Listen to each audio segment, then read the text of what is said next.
Hello बच्चों। तो शुरू करते हैं आज का टॉपिक। और आज का हमारा टॉपिक है कोशिका विभाजन यानी सेल डिवीजन। जी। और ये एक ऐसा विषय है जो जीव विज्ञान का सबसे महत्वपूर्ण हिस्सा है। बिल्कुल। क्योंकि देखिए, कोशिका विभाजन के बिना किसी भी जीव की कल्पना नहीं की जा सकती। हमारी सांस लेने से लेकर हमारे घाव भरने तक सब कुछ इस पर निर्भर करता है। हाँ, और बच्चों, परीक्षा के नजरिए से देखें तो चाहे यूपीएससी हो, एसएससी हो या कोई भी स्टेट एग्जाम, इस टॉपिक से डायरेक्ट सवाल पूछे जाते हैं। हमारा उद्देश्य आज इस पूरी प्रक्रिया को स्टेप बाय स्टेप समझना है। सही कहा हमने। और अगर हम थोड़ा इतिहास में जाएं तो शुरुआत में लोगों को लगता था कि कोशिकाएं बस अचानक से प्रकट हो जाती हैं। मतलब उन्हें लगता था कि कोई जादू हो रहा है। बिल्कुल। लेकिन 1855 ईस्वी में रुडोल्फ विर्चो नाम के एक महान वैज्ञानिक आए और उन्होंने सबसे पहले दुनिया को ये स्पष्ट किया कि नई कोशिकाओं का निर्माण हमेशा पहले से मौजूद कोशिकाओं के विभाजन से ही होता है। यानी कोई नई कोशिका हवा से नहीं आती। हाँ, इसे प्री एग्जिस्टिंग सेल्स का सिद्धांत कहते हैं। जी, तो बच्चों, इस सिद्धांत को ध्यान में रखते हुए आज हम कोशिका विभाजन के 3 मुख्य प्रकारों पर चर्चा करेंगे। असूत्री विभाजन, समसूत्री विभाजन और अर्धसूत्री विभाजन। हाँ, तो चलिए सबसे सरल प्रक्रिया से शुरू करते हैं। असूत्री विभाजन यानी अमिटोसिस। अब मुझे ये बताइए कि ये असूत्री विभाजन आखिर है क्या और ये किन जीवों में होता है? देखिए, जैसा आपने कहा कि ये सबसे सरल प्रक्रिया है, तो ये मुख्य रूप से अविकसित या प्रोकैरियोटिक कोशिकाओं में ही होता है। अच्छा। हाँ, उदाहरण के तौर पर आप ले सकते हैं जीवाणु यानी बैक्टीरिया, नील हरित शैवाल, यीस्ट, अमीबा और अन्य प्रोटोजोआ। तो बच्चों को आसानी से समझाने के लिए हम एक सिंपल एनालॉजी ले सकते हैं। ये प्रक्रिया कुछ ऐसी है जैसे किसी गुब्बारे को बीच से दबाकर 2 हिस्सों में बांट देना, है ना? बिल्कुल, ये एक बहुत ही सटीक उदाहरण है। अगर हम इस असूत्री विभाजन को स्टेप बाय स्टेप देखें तो इसमें सबसे पहले कोशिका का जो केंद्रक होता है यानी न्यूक्लियस, वो लंबा होने लगता है। ठीक है। और फिर लंबा होने के बाद वो केंद्रक ठीक बीच से सिकुड़ने लगता है और सिकुड़कर वो एक डंबेल के आकार का हो जाता है। वही गुब्बारे वाली बात हो गई। हाँ, और जब वो सिकुड़न ज्यादा बढ़ जाती है तो वो डंबेल आकार का केंद्रक अंततः 2 भागों में टूट जाता है। लेकिन उस केंद्रक के बाहर जो कोशिका द्रव्य है, जिसे हम साइटोप्लाज्म कहते हैं, उसका क्या होता है इस दौरान? जैसी केंद्रक 2 भागों में टूटता है, उसके ठीक साथ ही कोशिका द्रव्य भी सिकुड़कर बढ़ जाता है। अच्छा। जी, इसका परिणाम ये होता है कि एकमात्र कोशिका यानी मदर सेल से 2 नई संतति कोशिकाएं या डॉटर सेल्स बन जाती हैं। ठीक है, लेकिन एग्जाम के लिए इसमें सबसे बड़ा फैक्ट क्या है? एग्जाम के लिए सबसे महत्वपूर्ण तथ्य ये है कि इस विभाजन की सबसे बड़ी पहचान ये होती है कि इसमें स्पिंडल फाइबर्स यानी तुर्क तंतुओं का निर्माण नहीं होता है। मतलब कोई धागे नहीं बनते इसमें? बिल्कुल नहीं। और न ही इसमें क्रोमैटिन धागों का कोई स्पष्ट व्यवहार दिखाई देता है। ये बहुत ही सीधी और सरल प्रक्रिया है। जी, तो ये तो हो गया सरल जीवों की बात। लेकिन जब हम जटिल जीवों की तरफ बढ़ते हैं तो वहां क्या होता है? वहां आता है समसूत्री विभाजन यानी माइटोसिस। जी हाँ, माइटोसिस।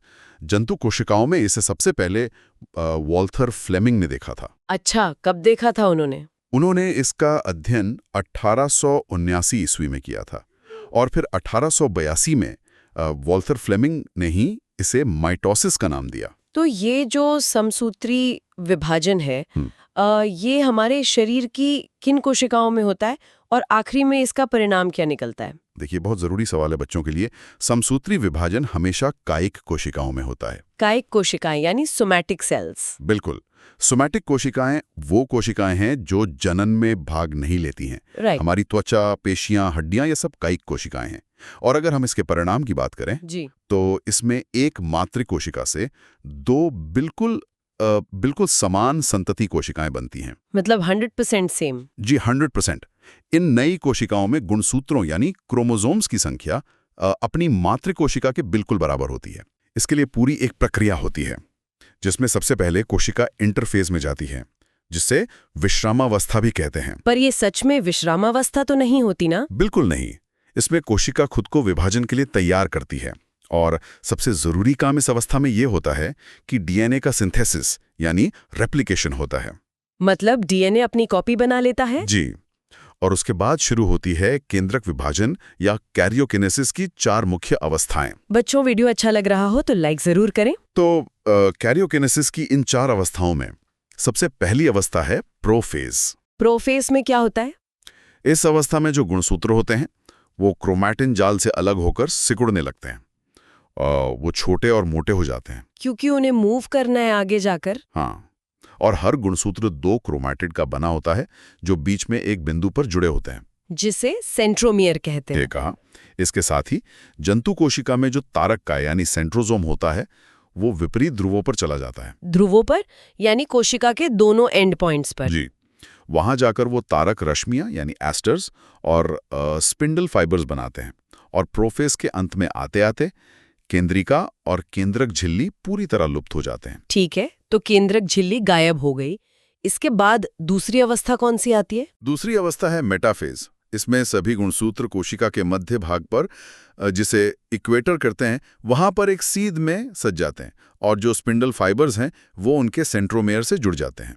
लेकिन यहाँ एक सवाल है। परीक्षाओं के नजरिए से देखा जाए तो हमने हमेशा सुना है कि मेटाफेज सबसे महत्वपूर्ण अवस्था है। ऐसा क्यों है? इसमें क्या खास है? ये एक एग्जाम फैक्ट है जिसे सभी विद्यार्थियों को ध्यान में रखना चाहिए। मेटाफेज सबसे महत्वपूर्ण इसलिए है क्योंकि गुणसूत्रों की गिनती करने और उनके आकार यानी कि उनकी मॉर्फोलॉजी का अध्ययन करने के लिए ये सबसे बेहतरीन अवस्था होती है। अच्छा, क्योंकि वो सब एक लाइन में सजे होते हैं। बिल्कुल, इस वक्त वो सबसे स्पष्ट दिखते हैं। ठीक है, उसके बाद आती है तीसरी अवस्था, एनाफेज। जी, एनाफेज पूरे समसूत्री विभाजन की सबसे छोटी अवस्था होती है। ये सिर्फ 2 से 3 मिनट तक चलती है। इसमें होता क्या है? इसमें जो सेंट्रोमियर होता है ना, वो टूट जाता है, जिसके चलते क्रोमेटिड्स अलग हो जाते हैं और फिर स्पिंडल फाइबर्स उन्हें कोशिका के विपरीत ध्रुवों की ओर खींचने लगते हैं। और जब वो खींचते हैं तो उनका आकार भी बदलता होगा। हाँ, इस समय गुणसूत्र अंग्रेजी के अक्षरों जैसे V, J, L या I के आकार के दिखते हैं क्योंकि वो खींच रहे होते हैं। सही बात है। और इसके बाद आती है चौथे और आखिरी अवस्था, टेलोफेज। जी, टेलोफेज असल में प्रोफेज की बिल्कुल उल्टी प्रक्रिया है। मतलब जो चीजें प्रोफेज में गायब हुई थीं वो वापस आ जाएंगी। ठीक वैसा ही। गुणसूत्र वापस पतले धागों में बदल जाते हैं, स्पिंडल फाइबर्स जो थे वो अब नष्ट हो जाते हैं और सबसे जरूरी बात, केंद्रक झिल्ली और केंद्रिका वापस आ जाते हैं। इस अवस्था के अंत में एक कोशिका में 2 पूर्ण केंद्रक दिखने लगते हैं। लेकिन केंद्रक तो बन गया, पर कोशिका अभी भी एक ही है। तो अब ये पूरी कोशिका कैसे बनेगी? इसके लिए कोशिका द्रव्य विभाजन होता है जिसे साइटोकाइनेसिस कहते हैं। अच्छा। हाँ, और यह जंतुओं और पादपों में यानी प्लांट्स में अलग-अलग तरीके से होता है। जंतुओं में एक खांच विधि यानी क्लीवेज फरो से होता है, मतलब कोशिका बाहर से अंदर की तरफ सिकुड़ती है। और पेड़ पौधों में? पौधों में कोशिका भित्ति कठोर होती है तो वो बाहर से नहीं सिकुड़ सकती, इसलिए उनमें सेल प्लेट विधि का इस्तेमाल होता है जिसमें अंदर से बाहर की ओर एक प्लेट बनती है। ठीक है, तो इस प्रकार हम देखते हैं कि समसूत्री विभाजन से हमारे शरीर की वृद्धि होती है, विकास होता है, घाव भरते हैं और पुरानी कोशिकाओं की मरम्मत होती है। बिल्कुल, ये हमारे अस्तित्व के लिए बहुत जरूरी है। लेकिन हमारे शरीर में एक और बहुत महत्वपूर्ण काम होता है, प्रजनन, और वहाँ ये समसूत्री विभाजन काम नहीं आता। तो बच्चों, अब हम बढ़ते हैं तीसरे और सबसे जटिल प्रकार की ओर, अर्धसूत्री विभाजन यानी मियोसिस। जी, इसकी खोज का क्या इतिहास रहा है? मियोसिस की खोज वीजमैन ने की थी। इसके बाद स्ट्रासबर्गर ने 1888 में इसका बहुत विस्तार से अध्ययन किया। और इसका नामकरण किसने किया? इसका नाम मियोसिस दिया था फार्मर तथा मोर ने 1905 में। तो ये विभाजन शरीर में आखिर कहाँ होता है और इसका जो फाइनल रिजल्ट है वो समसूत्री विभाजन से अलग कैसे है? देखिए, ये केवल और केवल जनन कोशिकाओं में होता है, यानी रिप्रोडक्टिव सेल्स में, जैसे वृषण और अंडाशय में, जहाँ से शुक्राणु और अंडाणु बनते हैं। ठीक है। और रिजल्ट इसका बिल्कुल अलग है। इसमें एक कोशिका से 4 अगुणित कोशिकाएं बनती हैं। अगुणित यानी हैप्लॉइड? जी हाँ, हैप्लॉइड। इसका मतलब है कि इन नई कोशिकाओं में गुणसूत्रों की संख्या अपनी मातृ कोशिका की तुलना में आधी यानी n रह जाती है। और शायद ये इसलिए जरूरी है ताकि जब माता और पिता के गुणसूत्र मिले तो संख्या वापस नॉर्मल हो जाए। बिल्कुल सटीक रीजनिंग। और ये पूरी प्रक्रिया 2 चरणों में होती है, मियोसिस 1 और मियोसिस 2। तो चलिए पहले चरण पर फोकस करते हैं, अर्धसूत्री विभाजन 1, जिसे न्यूनकारी विभाजन भी कहते हैं। इसकी जो पहली अवस्था है, प्रोफेज 1, मैंने सुना है वो बहुत लंबी और जटिल होती है और एग्जाम्स में सबसे ज्यादा सवाल यहीं से आते हैं। हाँ, प्रोफेज 1 सबसे लंबी अवस्था है। इसे 5 उप अवस्थाओं में बांटा गया है, जिनका क्रम याद रखना बच्चों के लिए बहुत जरूरी है। तो इसकी सबसे पहली उप अवस्था कौन सी है? पहली है लेप्टोटीन। इसमें गुणसूत्र पतले धागों की तरह होते हैं, जिन्हें क्रोमोनेमेटा कहते हैं। वो बिल्कुल उलझे हुए दिखते हैं, इसलिए इसे बूके स्टेज यानी गुलदस्ता अवस्था भी कहते हैं। बूके स्टेज, अच्छा। और दूसरी उप अवस्था? दूसरी आती है जाइगोटीन। इसमें एक बड़ी खास चीज होती है। समजात गुणसूत्र यानी होमोलोगस क्रोमोसोम्स पास आकर जोड़े बनाते हैं, पेयर्स बनाते हैं। हाँ, और इन जोड़े बनने की इस प्रक्रिया को सिनेप्सिस कहते हैं। ठीक है, अब जोड़े बन गए। इसके बाद आती है तीसरी अवस्था। जी, तीसरी है पैचिटीन, और सच कहूं तो ये पूरी प्रक्रिया का सबसे महत्वपूर्ण हिस्सा है। बच्चों, वीडियो अच्छा लग रहा हो तो लाइक जरूर करें। तो मैं पैचिटीन के बारे में बता रहा था। इसमें गुणसूत्र बहुत छोटे और मोटे हो जाते हैं। अच्छा। और हर जोड़े में अब 4 क्रोमेटिड स्पष्ट रूप से दिखाई देते हैं। इस अवस्था को टेट्रैड भी कहा जाता है। लेकिन इस पैचिटीनी अवस्था में परीक्षाओं के लिए सबसे अहम घटना कौन सी होती है? मतलब एग्जाम पॉइंट ऑफ व्यू से इसमें ऐसा क्या खास है? एग्जाम के लिए सबसे महत्वपूर्ण तथ्य यही है कि पैचिटीनी अवस्था में क्रॉसिंग ओवर होता है। क्रॉसिंग ओवर, ये क्या होता है, थोड़ा समझाइए। देखिए, क्रॉसिंग ओवर में जो 2 असमजात क्रोमैटिड्स होते हैं, यानी नॉन सिस्टर क्रोमैटिड्स, वो आपस में अपने आनुवंशिक पदार्थों का आदान प्रदान करते हैं। मतलब वो अपने डीएनए को एक्सचेंज कर रहे हैं। बिल्कुल, वो एक दूसरे के साथ अपना डीएनए शेयर करते हैं, और इसके बिना आनुवंशिक विविधता नहीं आ सकती। बहुत खूब। तो ये हो गया पैचिटीने। उसके बाद चौथी अवस्था कौन सी है? इसके बाद आती है डिप्लोटीन। इसमें समजात गुणसूत्र एक दूसरे से दूर हटने लगते हैं। लेकिन ध्यान दीजिएगा, जहां उनमें क्रॉसिंग ओवर हुआ था ना, हाँ, जहां उन्होंने डीएनए एक्सचेंज किया था, वहां पर वो अभी भी अंग्रेजी के अक्षर एक्स के आकार में जुड़े रहते हैं। इस एक्स जैसी संरचना को चियाज़माटा कहते हैं। चियाज़माटा, ठीक है। और इसी अवस्था में एक और चीज शुरू होती है, टर्मिनलाइजेशन। यानी ये चियाज़माटा धीरे धीरे सिरों की तरफ खिसकने लगता है। और इन सब के बाद आती होगी 5वीं और आखिरी उपअवस्था। जी, आखिरी है डायाकाइनेसिस। इसमें आते आते केंद्रिका और केंद्रक झिल्ली पूरी तरह लुप्त हो जाते हैं और स्पिंडल फाइबर का निर्माण शुरू हो जाता है, और यहाँ आकर हमारा प्रोफेज 1 पूरा होता है। बाप रे, ये तो सच में काफी जटिल प्रक्रिया थी। पर अब इसके बाद जब हम मियोसिस 1 की बाकी अवस्थाओं में जाते हैं, जैसे मेटाफेज 1 और अनाफेज 1, वहाँ क्या मुख्य अंतर आता है समसूत्री विभाजन के मुकाबले? मेटाफेज 1 में तो वही होता है कि जोड़े जो हैं वो मध्य रेखा पर आ जाते हैं, लेकिन असली अंतर आता है अनाफेज 1 में।